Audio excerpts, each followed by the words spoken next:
En el silencio del monte escucho tu voz, Jesús, llamando al pequeño.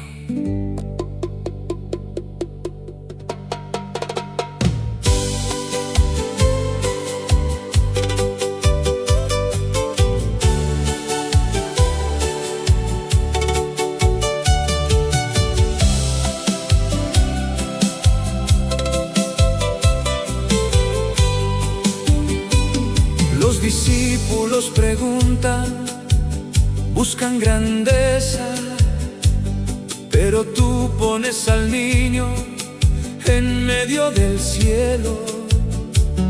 Si no vuelven a ser como niños, no entrarán en el reino, dice el maestro con ternura y verdad. Yo seré como niño, humilde y puro, bajo el ala del Padre, donde los ángeles cantan. Yo abrazaré al pequeño y en él abrazaré a Cristo. Mi corazón se abre en alabanza.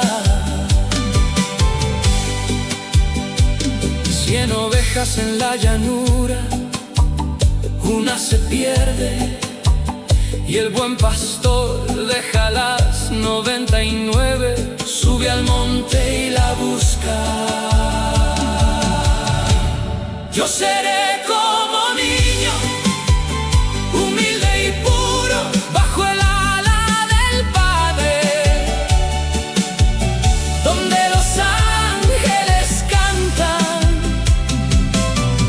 Yo abrazaré al pequeño y en él abrazaré a Cristo.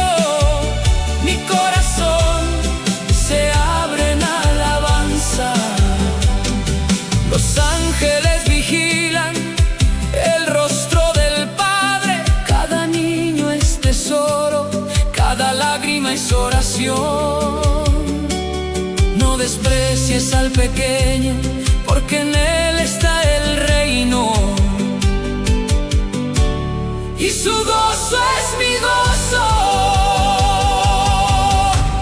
Yo seré como niño, humilde y puro, bajo el ala del Padre,